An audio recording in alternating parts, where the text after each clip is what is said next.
Olá, olá, boa noite. Vem chegando, família Hermínio, vem chegando. E quem for chegando, vai dando um joinha aí se o som estiver bom. Tudo certinho? Vai ajudando a gente a poder ter o melhor áudio para vocês. Eu até iniciei e retornei para sair para pegar o fone. Toda linda, Dai. Obrigada. Aí já fiquei mais nervosa ainda fazer a live.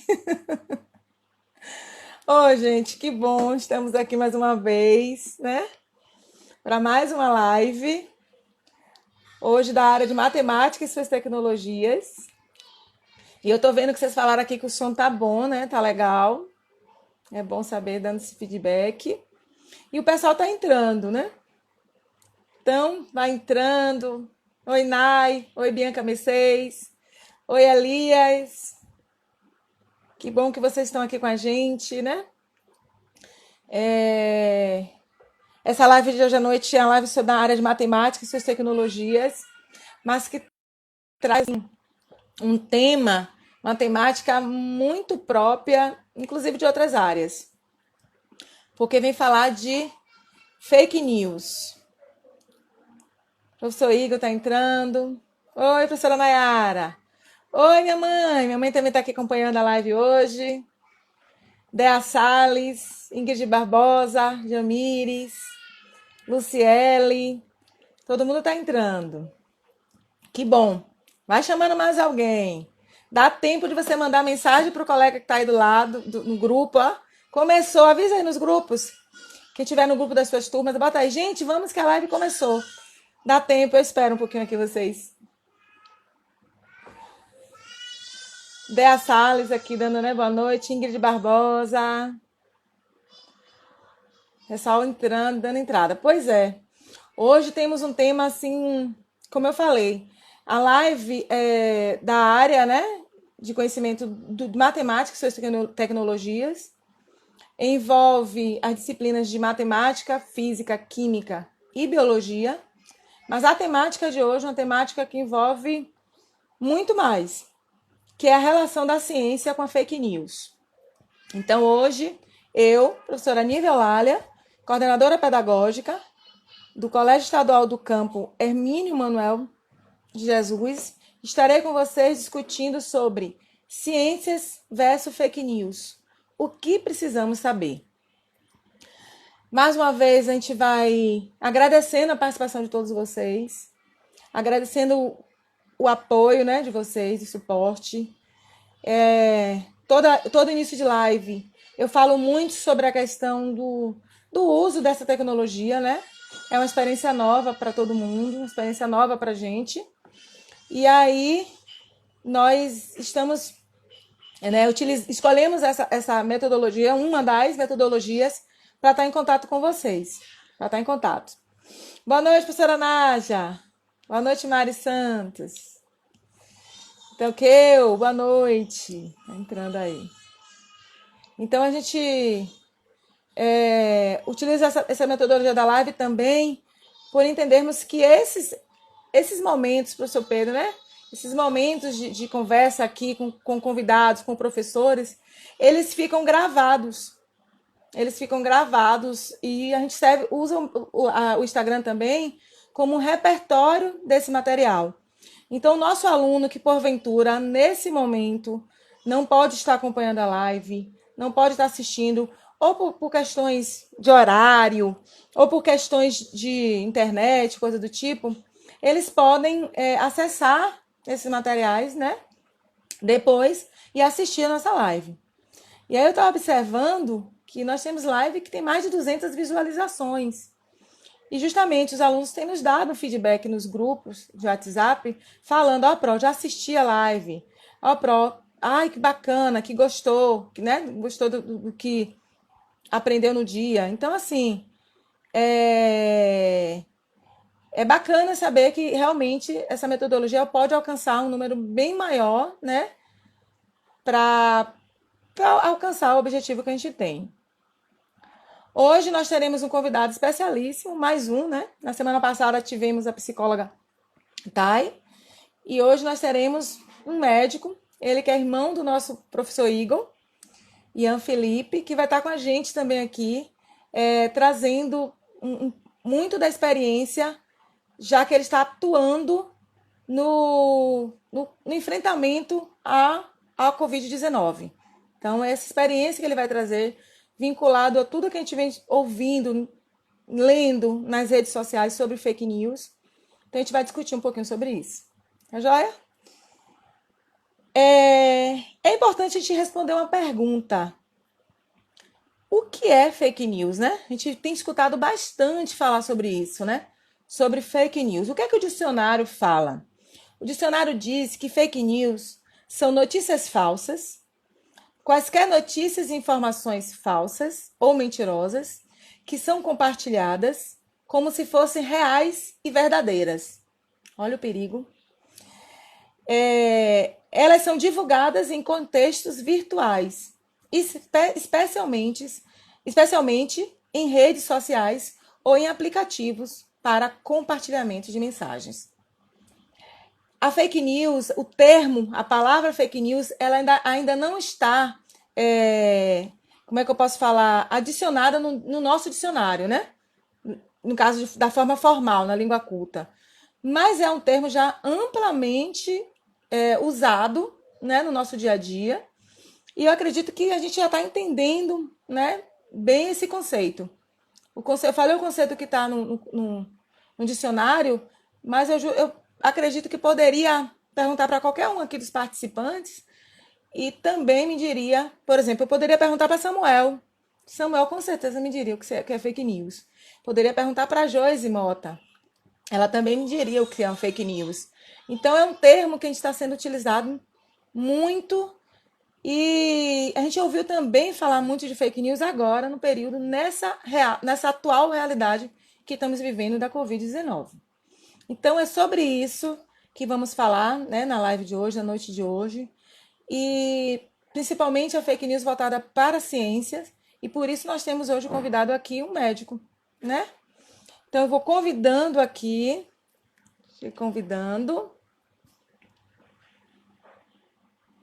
ele, só um minutinho, professor aqui, vou convidando.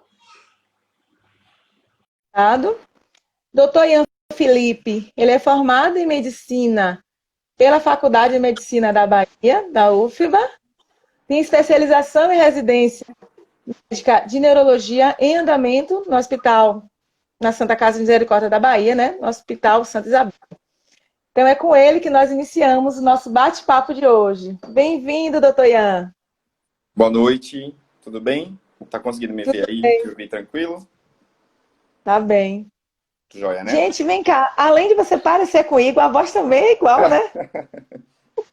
Parece muito. Pois é, doutor Ian. Boa noite Desde a já todos. agradeço, né, muito, assim, imensamente você ter aceitado o nosso convite. Sei que você saiu do hospital há pouco e veio correndo para poder nos prestigiar um pouquinho com o seu conhecimento hoje. Então, seja bem-vindo. Eu que agradeço o convite de vocês. Foi o convite do meu irmão inicialmente, né, em nome do colégio. De fato, acabei de chegar do hospital, muito meio corrido, mas a gente vai conversar, bater um papo legal aqui, né? Um assunto bastante importante. E bem atual, né? Sim, A sim. questão das fake news e nesse contexto de coronavírus. Me diz uma coisa, doutor Ian. Fake news está muito ligado à sua profissão? Então, no meio científico, a gente não trabalha muito com isso. Quando a gente está numa linguagem científica, a gente já sabe distinguir muito bem o que é verdade e o que não é. Quando a gente passa, né, para o dia a dia, a lida com as pessoas, com os pacientes, com os clientes, aí sim, a gente tem que, eventualmente, desmistificar algumas coisas. Isso em todas as áreas. Então, a gente, dentro da academia, a gente não tem muita dificuldade com isso, mas quando a gente traz para a comunidade, para o dia a dia, a gente sempre tem que estar orientando os pacientes, notícias falsas, informações que são cruzadas. Isso sempre aconteceu, agora muito mais, né, com a internet permeando nossas vidas diariamente, o tempo todo. Então, hoje muito mais. Sim, sim. Eu diria até que talvez esse acesso às redes, né, que vem aumentando muito nos últimos anos, tem sido, inclusive, uma forma de, né, das fake news se proliferarem de uma forma maior, né? Chegar para uma amplitude maior, né? Exato, é muita informação, né? Muita informação disseminada por aí. Isso é ótimo, porque o acesso ficou muito mais fácil, né? E tem ficado cada vez mais fácil. Mas a qualidade dessas informações nem sempre é confiável, né? Principalmente quando existem interesses secundários nessas tranquilo. Quando existem interesses secundários nessas divulgações, enfim. Então, é muita informação disponível, mas nem tudo tem qualidade. Sim, sim, sim. E é justamente sobre isso, tendo essa preocupação, né, voltada para a questão da qualidade. Deixa eu ajeitar aqui minha câmera, porque sai o Pode ficar suporte. tranquila. Eu já fiz aqui, enquanto você estava apresentando, já organizei meu estúdio aqui. Eu tentei, mas alguma coisa aqui deu errado.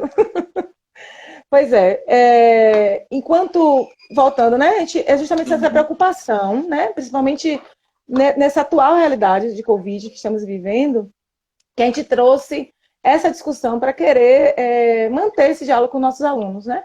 Trazer isso para os nossos alunos de forma a para falar justamente do cuidado que precisamos ter em relação a como as fake news podem, né, estar influenciando várias relações, né, esse entendimento da doença. Com certeza. Então vamos lá, né? Tem um bate-papo aqui. Tem algumas perguntas que os professores da área, né? A gente foi pesquisando mesmo, ouvindo, né? Sobre a Uhum. questão da fake news. E tem uma que é bem marcante, acho que todo mundo quer fazer, que diz assim: a hidroxicloroquina, o Remdesivir, a azitromicina, a ivermectina são palavras cada vez mais comuns no nosso dia a dia. Nos últimos meses, percebemos o destaque dado a esses remédios, que tiveram seus nomes associados à cura ou à melhora das pessoas com quadros leves ou até graves de Covid, né? Diante dessas notícias, muitas pessoas têm divulgado nas redes sociais que tomar tais remédios pode ser uma estratégia eficiente para não desenvolver a doença. O que você, enquanto médico, está atuando, né, nessa linha de frente do enfrentamento ao coronavírus, tem a nos dizer sobre essas últimas mensagens, essas últimas notícias sobre esses remédios? Então, é um assunto bastante complexo, porque tomou proporções gigantescas, né? Na comunidade científica, na comunidade geral também. Mas eu começo falando um pouco sobre a questão do entendimento científico. A gente, dentro da academia, dentro da medicina, a gente trabalha com uma coisa chamada medicina baseada em evidências. É um formato de pensamento que a gente precisa de uma comprovação científica de alguma coisa para que a gente possa trazer aquilo para a prática clínica, né? E levar para o dia a dia. Antigamente, lá nos tempos primórdios, isso era feito com base em observação, em empirismo. As pessoas observavam um fenômeno, e aí, a partir daquela observação, ela tirava suas próprias conclusões, faziam inferências, e aí, daquilo ali você se baseava nas próximas condutas. Hoje em dia, a gente não admite mais todo esse empirismo. É lógico que a experiência pessoal de cada um, o que a pessoa traz consigo, suas convicções, tem interferência no processo de saúde e doença? Tem. Mas para generalizar, principalmente tratando-se de um quadro de escala global, a gente não pode usar esse empirismo para basear as condutas. Então, essa medicina baseada em evidências, ela é fortalecida a partir de estudos científicos que são feitos para determinar se uma droga, se um tratamento, se um exame, ele é ou não eficaz para aquilo que você se propõe. Mas isso não é novidade. Isso não surgiu com o coronavírus, isso não surgiu em 2020, isso não é exclusivo, não é porque está sendo noticiado. Isso a gente usa para absolutamente tudo. Desde um infarto, um AVC, um derrame, uma pneumonia. A gente só usa tratamentos que têm uma comprovação científica robusta, que seria feita idealmente pelo que a gente chama de ensaios clínicos randomizados. O que são ensaios clínicos randomizados? São estudos que nós chamamos de intervencionistas, em que os grupos de pesquisa separam pacientes em 2 grupos, de forma aleatória, e nesses grupos, os pacientes têm características semelhantes, ou seja, mesmo número de homens ou de mulheres parecido, uma idade parecida. Idade. Exato. Então, eles fazem grupos randomizados, que é esses grupos de forma aleatória. Para um grupo, ele vai oferecer o tratamento que você propõe.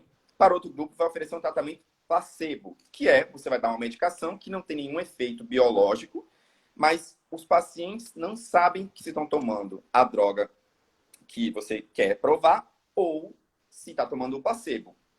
E esse estudo é feito de forma cega, ou seja, quem está tomando a droga não sabe que está tomando a droga, quem está tomando o placebo não sabe que está tomando o placebo.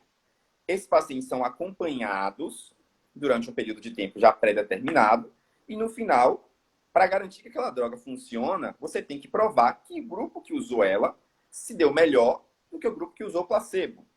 Então, o que é se dar melhor? Morreu menos pessoas que usaram, as pessoas internaram menos, as pessoas passaram menos tempo internadas com aquela condição. Então, não é suficiente você achar que uma coisa funciona, precisa provar. E mesmo um ensaio clínico, ele também tem falhas, tem limitações. Por exemplo, se você faz um ensaio clínico com 30 pacientes, você vai ter uma verdade que é um pouco difícil de você extrapolar para uma escala global. Então, se você faz um estudo com 1.000 pacientes, com 2.000 pacientes, você está, em tese, se aproximando um pouco mais da realidade. Só o número de pacientes no estudo é crucial para determinar sua qualidade? Não.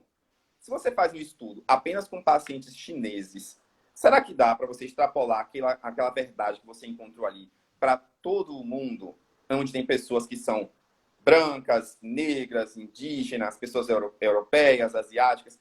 Então, um estudo também tem mais qualidade quando ele é feito de forma multicêntrica. Um estudo que reúne pesquisadores da França, do Reino Unido, da China, do Japão, do Brasil, da Angola. Então, quanto mais centros estiverem participando desse estudo, melhor. E eu estou dando essa volta inteira, porque isso é muito importante para compreender a complexidade. Quando a gente afirma categoricamente que um tratamento funciona em medicina e a gente adequa isso para a realidade, a gente traz isso para o sistema de saúde, traz isso para o SUS, como, por exemplo, o tratamento para o infarto, o tratamento para o AVC, todos eles passaram por esses estudos. Bom, e o infarto e o AVC são doenças muito antigas. A gente já conhece, já tem bastante domínio sobre elas. O Covid-19 nasceu praticamente, né, se eu posso usar essa palavra, em dezembro. A gente não tem nenhum ano ainda de doença. Apesar de ser um vírus, que é o SARS-CoV, é um tipo de vírus que já era conhecido, mas essa cepa nova, né, essa mutação é nova para a gente. Então, é uma doença que merece novos estudos. Dá tempo de fazer tanto estudo assim de qualidade? Tão rápido? Não. Então, os estudos vão saindo à medida que o tempo vai passando. Essas drogas que você citou, como a ivermectina, a hidroxicloroquina, o remdesivir, a azitromicina, essas drogas, principalmente a cloroquina, que no Brasil foi que tomou assim maior proporção, são drogas já conhecidas nossas. A gente usa para uma série de outras doenças, como lúpus e artrite reumatoide, no caso da hidroxicloroquina e da malária. Ele é classificado como um antimalárico, então é uma droga que a gente conhece bem, tem uma boa tolerabilidade, tem alguns riscos, mas a gente também já sabe lidar com eles. A gente tem o remdesivir, que é um antiviral, a gente tem a azitromicina, que é um antibiótico. Então, assim, a gente conhece essas medicações em outros usos.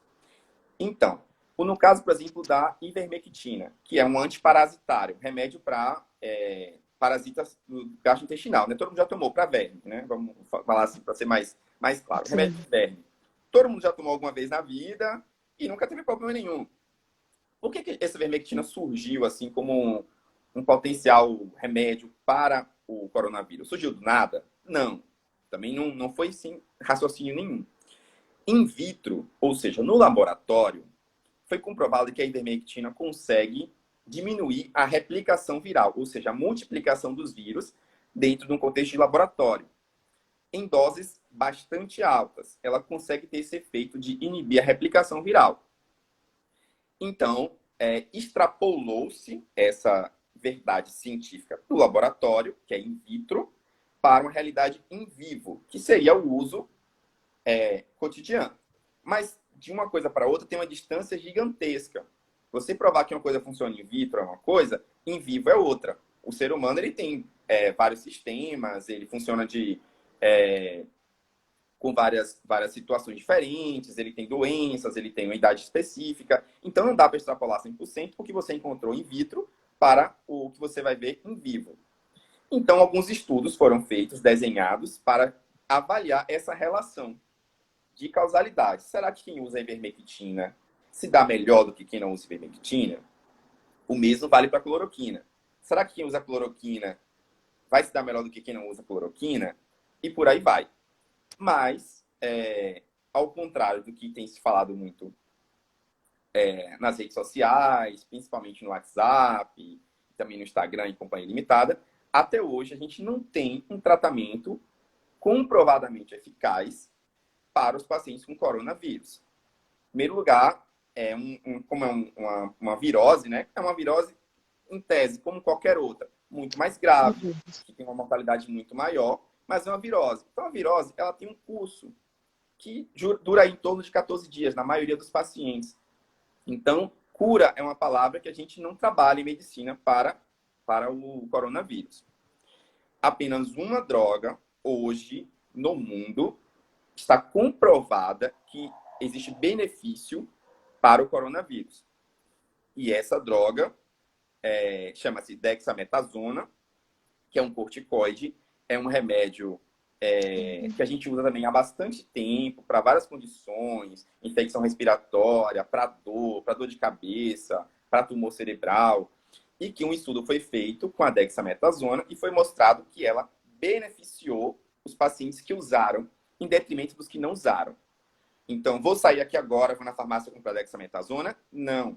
Porque nesse estudo que foi feito, só quem internou e precisou de oxigênio se beneficiou do uso da dexametasona.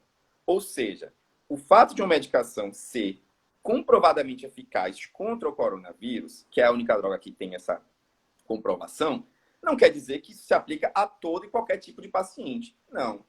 Qual foi o desenho do estudo? Não, o estudo avaliou pacientes que internaram e usaram oxigênio. E estes pacientes se beneficiaram. Os que não internaram, os que tiveram casos leves, que é a esmagadora maioria de casos de coronavírus, eles não se beneficiaram do uso do dexametasona. Então, se você está usando uma droga que não vai te beneficiar, você acaba assumindo os malefícios que ela pode te causar. Se eu estou usando um remédio que eu acho que vai funcionar, mas não é comprovado, eu estou assumindo o risco dos efeitos colaterais. Então, é isso que eu estou falando, serve para essas drogas todas que você falou. Nossa, eu estou me estendendo na resposta, né? Mas é porque essa pergunta... Perfeito! Uma aula mesmo. Essa pergunta é muito completa, né? E muito complexa. Em especial, eu quero fazer um adendo da cloroquina, da hidroxicloroquina. No início, como eu falei, no dezembro de 2020, 2019, janeiro, fevereiro, a gente não tinha, como eu disse, nenhum estudo de qualidade para dizer. Porque na medicina, assim como eu não posso falar que uma coisa funciona, eu não posso afirmar categoricamente que ela não funciona. Eu não tenho esse direito de falar tal coisa não funciona para tal coisa. Eu não posso falar nada. Eu posso suspeitar, eu posso levantar hipóteses até que os estudos sejam concluídos e deem guias para a gente. Então, a gente não podia lá em janeiro, início de fevereiro, falar não, hidroxicloroquina não pode, está abolido, não funciona. Porque a gente não tinha nenhum estudo para provar isso. Então, assim, a gente tem que dar o benefício da dúvida. Então, o que é que eu, no fundo, torcia para que desse certo. Torcia para que uma medicação que é barata, que tem uma boa tolerabilidade, que a gente já conhece, é fabricado no Brasil, eu torcia para que essa medicação, de fato, funcionasse. Que funcionasse no paciente grave, que evitasse morte, ou que funcionasse no paciente leve, que evitasse que o paciente leve agravasse, ou funcionasse no paciente que está assintomático, como profilaxia para profissional de saúde. Então, a hidroxicloroquina ela foi estudada bastante nesses últimos meses, né? Nesses últimos já são 7 meses. E as respostas foram surgindo com o passar do tempo. Então, quem lá atrás, em janeiro ou fevereiro, pelo benefício da dúvida, e o uso que a gente chama de off-label, que é fora das indicações, se alguém lá atrás, em janeiro, passou hidroxicloroquina para alguém, pensando que poderia ter um benefício, hoje essa pessoa já olha com outros olhos, porque os estudos que foram saindo foram todos contra o uso da hidroxicloroquina. Então, ela não serviu para diminuir a mortalidade de quem interna, ela não serviu para diminuir o internamento de quem tem o quadro, ela não serviu para diminuir infecção em quem está exposto. Então, se todos os estudos estão saindo negativos, qual é o sentido da gente utilizar uma droga que tem potenciais efeitos colaterais, principalmente em quem é mais idoso, quem tem hipertensão, quem tem cardiopatia, quem é diabético, que os efeitos colaterais são ainda mais são exponenciais, né? Então, assim, pois é, essa semana a Sociedade Brasileira de Infectologia, que é um órgão respeitado, que é um órgão técnico, né, formado por infectologistas do Brasil inteiro, eles lançaram uma nota desencorajando, acho que é até uma palavra muito leve, foi assim, praticamente proscrevendo o não uso da hidroxicloroquina. Não é por birra, não é porque eles não acreditam, não é questão de acreditar, é uma questão de que, baseado nos fatos que nós temos, essa medicação não funciona para ninguém, em nenhum contexto. E ela vai seguir lá, plena, muito bonitinha, funcionando para as coisas que ela sempre funcionou, que é para lúpus, artrite reumatoide, para malária. Ela vai continuar lá com todo o seu valor científico, comercial, mas para coronavírus a gente não vai ficar mais orientando isso. Eu, particularmente, nunca prescrevi para nenhum paciente a hidroxicloroquina, e também nenhum paciente me pediu. Existe até entre a gente assim, se o paciente chegar pedindo. Eu nunca pedi. Quem fez menção, eu expliquei que eu não fazia, não tinha sentido, eu não acreditava. E eu não vou prescrever uma coisa que eu não acho que funcione. Eu tive Covid também. Não usei absolutamente nada, nenhuma dessas drogas, enfim. Meu quadro foi praticamente leve, assintomático. Então, foi só repouso mesmo e isolamento, né? Então, é isso. É muito importante, doutora, quando o senhor fala assim, nós queremos que dê certo, né? Assim, acho que existe um anseio da humanidade, não é só brasileiro, existe um Sim. anseio de todo mundo, né? Para que alguma substância realmente tenha essa eficácia, né? Porém, a ciência não pode se furtar de, como o senhor explicou, de prescrever um medicamento que não tenha essa confirmação mediante, né, os ensaios científicos de que realmente vai fazer bem. Então, não é torcer contra, por exemplo, é Sim. ir pelo caminho da ciência, que é o caminho que a gente sabe que dá certo, não é isso? Com certeza, com certeza. Inclusive, a vacina segue pelo mesmo princípio. Ninguém pega, a pessoa estuda no laboratório, faz os testes, mas ninguém pega uma vacina e sai aplicando por aí. Não, você precisa comprovar que aquilo ali é seguro e é eficaz. Primeiro, você vai fazer um teste de segurança com menos pacientes, porque você não vai expor muita gente a uma substância que você acredita que vai funcionar, mas que pode gerar um dano, pode gerar mais doença, pode gerar um estado inflamatório maior. Então, assim, a vacina funciona no mesmo princípio das drogas. Você testou, verificou que a vacina é segura, você começa a testar em 2 grupos para ver se no grupo que usou a vacina induziu uma resposta imune e protegeu aquelas pessoas. E para nossa felicidade, essa semana também, o Lancet publicou a vacina da Oxford, né? Mostrando que é uma vacina de fato eficaz para prevenir o coronavírus. Então, como eu falei, esse estudo que publicou no Lancet agora seguiu esses preceitos que eu estou falando com vocês. Separou 2 grupos, fez randomização, que é aleatorização, né? Colocou 2 grupos aleatórios. Em um paciente, ele deu a vacina do Covid, a nova de Oxford. No outro, ele deu a vacina da meningo, que é uma outra doença, né? Só para fazer efeito comparativo. E depois ele avaliou, com um período X, se os pacientes que usaram tiveram uma imunidade para o coronavírus maior e sustentada em relação a quem não usou. E aí, com os estudos matemáticos, né? Que essa é a área do meu irmão, você consegue mostrar que uma coisa é diferente da outra. Ou seja, o grupo que usou a vacina esteve protegido mais do que o grupo que não usou. aí você comprova a eficácia dela. Então é mais ou menos por aí.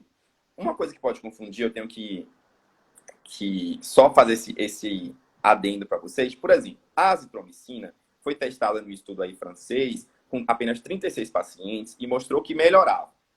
Então, no começo pensou-se, a azitromicina funciona. Esse estudo, inclusive, comparou junto com cloroquina. Mas é um estudo muito pequeno, muito miúdo, né? E que os subsequentes não continuaram, né, mantendo essa resposta. Mas quando um paciente interna com coronavírus, com um quadro grave, às vezes, não raro, existem infecções bacterianas que são sobrepostas à infecção viral. Então, ele tem um quadro de coronavírus, faz uma pneumonia viral, que é aquilo que a gente conhece do vidro fosco, né, na tomografia, que todo mundo fala no jornal. E essa infecção viral deixa o sistema imune da pessoa mais devagar, isso, mais baixo, e favorece uma bactéria chegar ali e proliferar.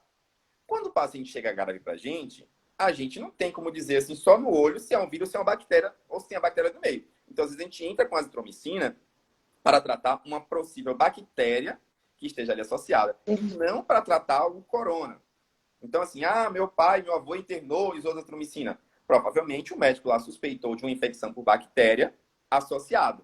Mas ele não entrou ali acreditando que aquilo ia diminuir internamente por coronavírus ou a morte. Não. E, Nívia, a gente sabe hoje o que é que ajuda o coronavírus. A gente sabe como tratar. E não é com cura, não é com medicações que são milagrosas. A gente precisa de um suporte ventilatório, precisa de leito de UTI, precisa de oxigênio, precisa de hemodiálise para quem complica, precisa de isolamento, precisa de profissionais capacitados. Isso claramente ajuda esse processo. Então, existem drogas, por exemplo, que a gente utiliza na intubação do paciente, ou quando o paciente está em ventilação mecânica, né? Quando está entubado na UTI. E vários hospitais estão em falta dessas drogas. São drogas que a gente precisa, sabe que tem que estar ali para ajudar na melhora do paciente e às vezes está faltando, entendeu? A verdade é que a gente aprendeu nesses meses, a gente aprendeu bastante a lidar com esse paciente. Mesmo sem uma medicação milagrosa, que é o que as pessoas no fundo querem, a gente aprendeu a lidar com ele, do jeitinho dele. Lógico, infelizmente muita gente morreu, muita gente a gente foi pego de surpresa em alguns casos, até pessoas jovens. Outros fizeram quadros bastante diversos, neurológicos, gastrointestinais. Mas no fundo, a gente aprendeu a lidar com a doença. Então, assim, eu tenho uma perspectiva muito otimista. Eu sou muito otimista em relação a isso aí. A gente agora está no nível que está melhorando, já está começando a melhorar. Boas novas, boas notícias. E, doutor Ian, você falou aí, né, quando estava falando essa questão da procura da vacina ou do medicamento, desse teste multicêntrico, acho que você usou esse termo. Isso. Porque, por exemplo, uma vacina não pode ser testada só com a população da China, por exemplo, até porque eles têm hábitos alimentares diferentes, eles têm clima diferente. Então, esse modo de vida, né, pode influenciar, seria essa forma de viver de cada país, é importante para ser analisado nesse momento, nessa hora de teste? Com certeza. Para você ter noção, dentro de neurologia, que é a minha área, a população chinesa, por exemplo, tem várias especificidades por causa da dieta deles. Por exemplo, o japonês, chinês come muito sal, muito shoyu. Esse sal que eles comem a mais gera alterações que são muito comuns, muito mais vistas no público asiático. Então, se você lê um estudo só asiático, você já tem que ler com aquele pensamento, população muito específica. O ideal é que seja testado em várias populações, justamente. E também não só pela questão comportamental, pela carga genética também. Apesar de ser tudo hoje muito miscigenado, mas cada país, cada continente tem uma carga genética muito diferente, né? Em termos de quantidade de doenças, em termos de, até por exemplo, assim, obesidade, em termos da concentração de doenças que também diferem, né? Tem país que tem mais obeso do que outro, tem uma população que por exemplo, a população da Europa é muito envelhecida, como é na Itália, por exemplo. Já no Brasil a gente tem muito jovem, entendeu? Então é ideal que seja testado em várias populações. A boa notícia também é que o Brasil está participando dessa vacina, desse estudo, e isso é ótimo. Inclusive Salvador também está recrutando profissionais, 1.000 profissionais, para testar essa vacina da Oxford. É, e então, são inicialmente convidaram profissionais de saúde, que são pessoas que estão em contato direto com o coronavírus. São 1.000 pessoas aqui em Salvador. Salvador, São Paulo e Rio. Então, quanto mais, quanto mais multicêntrico for, mais fácil de se aproximar da verdade. Teve um professor nosso, ele está participando, ele mandou aqui nos comentários.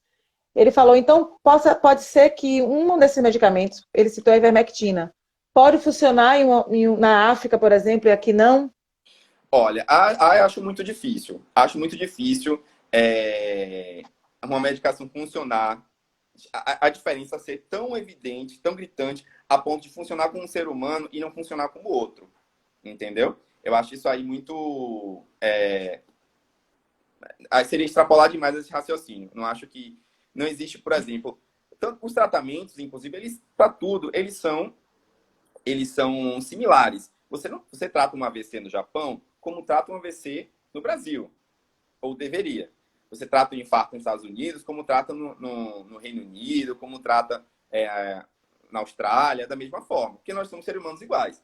Mas para você testar a eficácia de uma coisa, você precisa colocar aquele dado num contexto social, no contexto do indivíduo.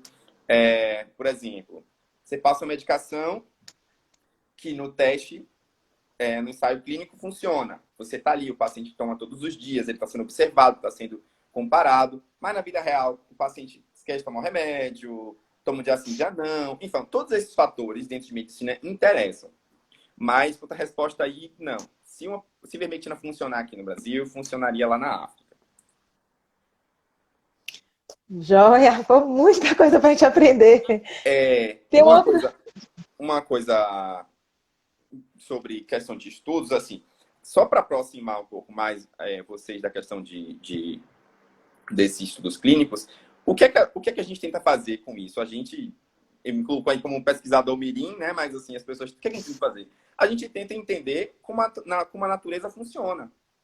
Se você for parar para ver de uma forma metafilosófica, o que a gente está querendo entender? Na natureza, funciona você usar essa droga para essa medicação? A gente não está inventando alguma coisa. A gente está tentando entender as leis da natureza. Não sei se estou sendo claro. Está entendendo as leis da natureza e matematicamente, e por isso que a matemática é tão bonita, se matematicamente aquilo funciona, a gente vai encontrar uma lei. Olha, para essa doença, essa droga funciona. Matematicamente eu provei isso. Então isso é uma espécie de lei natural. Uma forma filosófica aí da gente tentar aproximar, para não parecer que é uma coisa de laboratório, distante, sim. é uma coisa do dia a dia. Do dia a dia. Essa coisa de matemática é muito bonita. Foi combinação com o irmão, foi? Foi. Tudo combinado. Ele ficou feliz, botou logo uma carinha com corações aqui. Bora ver outra pergunta, doutor. Vamos lá. A infecção pelo coronavírus pode, de alguma forma, favorecer quadros de infarto ou AVC? E isso está confundindo a família quanto à causa da morte? Bom, isso também é uma coisa bastante importante. Como eu falei, a maioria dos casos de coronavírus, o paciente vai passar ou assintomático ou com quadro leve. Uma dorzinha de cabeça, falta de ar, às vezes fica com anosmia, né? Não sente o cheiro, ou ageusia, que não sente o sabor. A grande maioria dos casos, e principalmente nos pacientes mais jovens, sem comorbidades, ela vai passar liso, né? Mas uma parcela dos pacientes, e aí vai entrar os mais idosos, os obesos, hipertensos, diabéticos, ao coronavírus vai causar uma reação inflamatória exacerbada. Que, de fato, o que causa a doença, a sintomatologia, é a nossa reação inflamatória ao coronavírus. Esse estado pró-inflamatório que ele predispõe é o que pode causar essas doenças. É tanto pró-inflamatório e pró-trombótico. O que é trombótico? Favorece a formação de coágulos. Aqui, quem já ouviu falar em trombose venosa, TVP, embolia pulmonar, infarto agudo do miocárdio, infarto, derrame, AVC. Todos esses eventos são eventos trombóticos. O que é um evento trombótico? É quando há um desbalanço dentro da corrente sanguínea que favorece a formação de coágulos. O nosso sistema circulatório não admite coágulos, entendeu? O sangue tem que funcionar sempre fluido. Mas essa infecção pelo coronavírus, a gente entendeu, né, estudando ela nesses últimos tempos, que ela favorece a formação de coágulos. Então, o paciente ele fica mais propenso a isso. Além disso, ela descompensa quem tem alguma doença de base. Então, se o paciente já tem uma doença arterial, já infartou, aquilo ali pode predispor, sim, a ele ter um novo infarto, pode predispor a ter um AVC.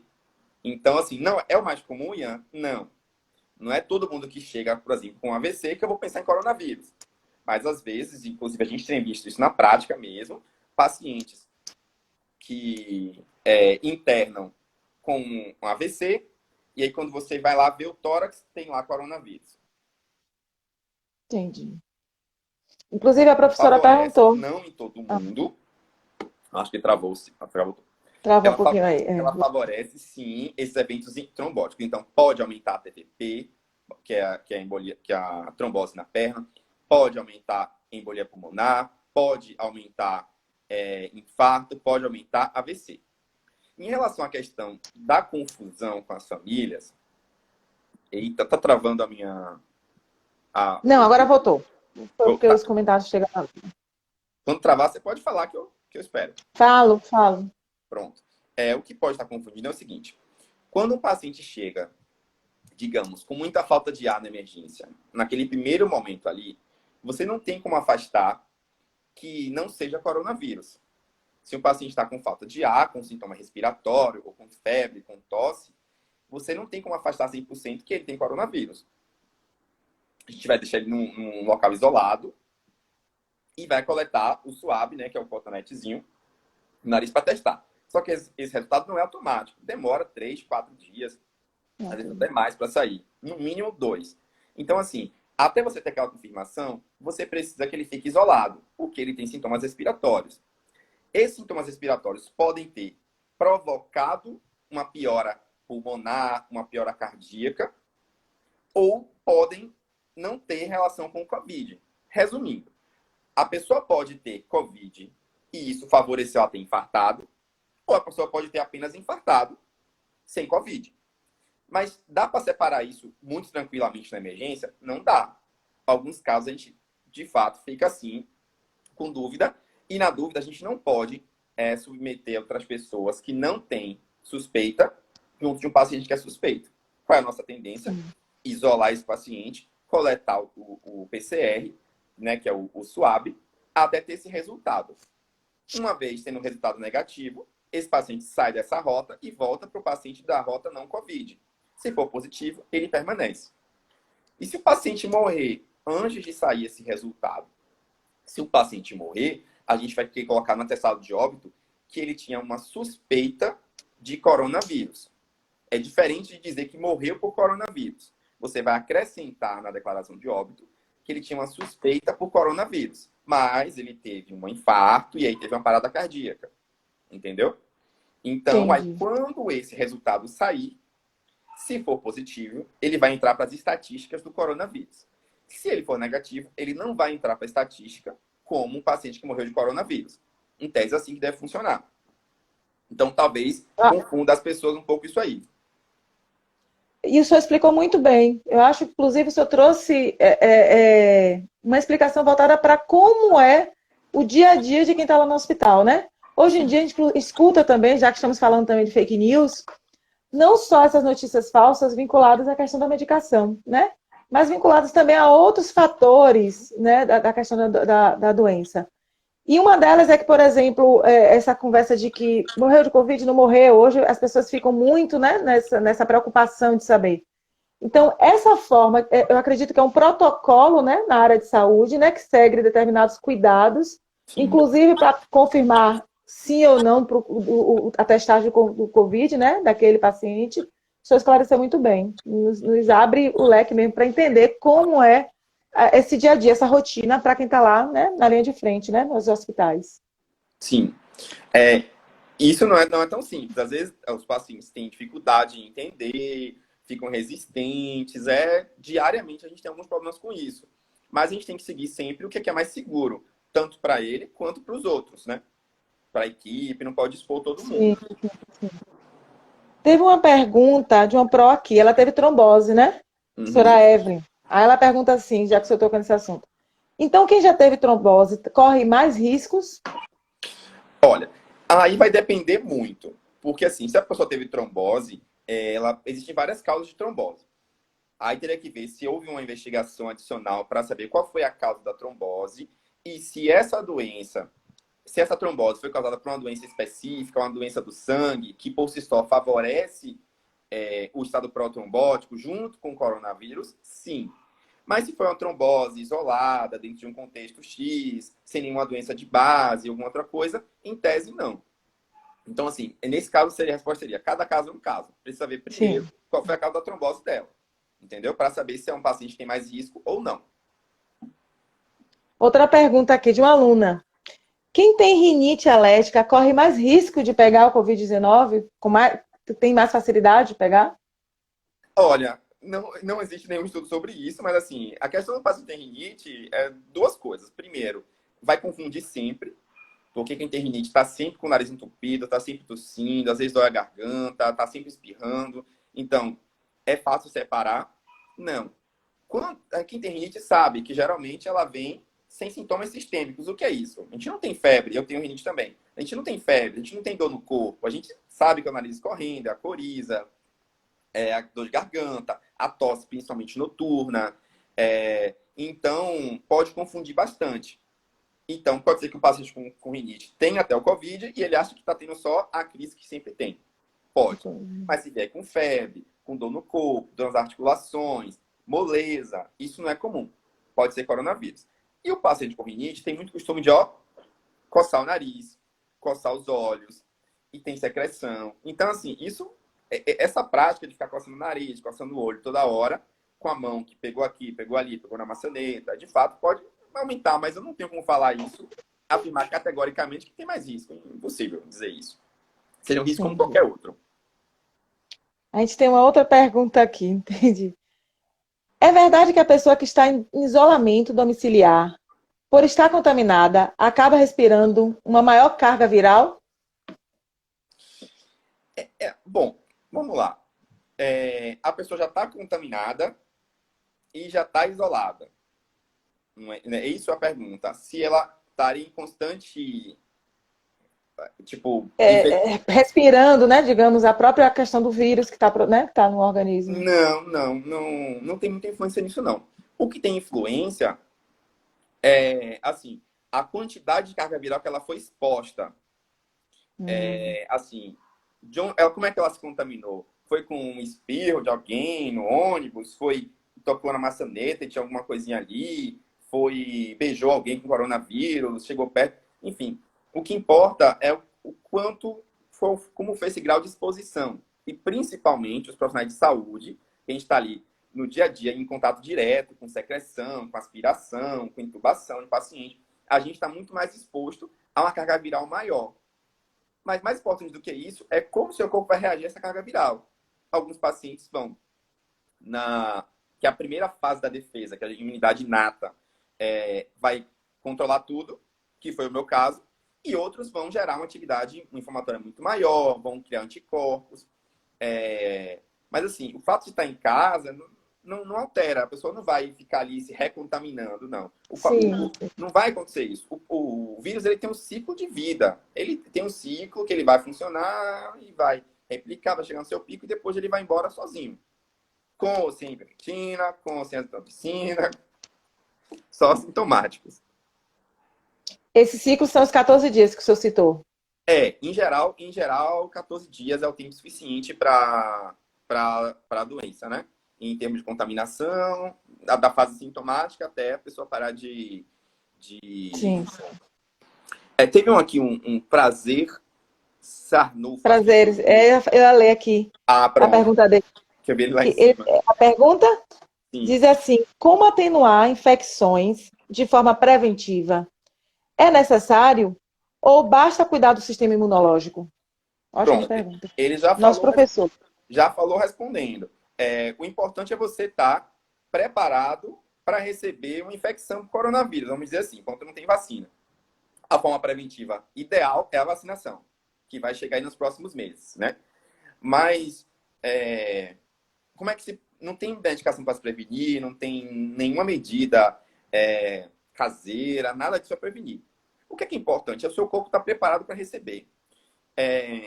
Então, quem é diabético, está com açúcar em dias, está com a glicemia compensada, está tomando a medicação, quem é hipertenso está com pressão boa, entendeu? Que está fazendo atividade física, quem é sedentário, quem está com sobrepeso, perder peso.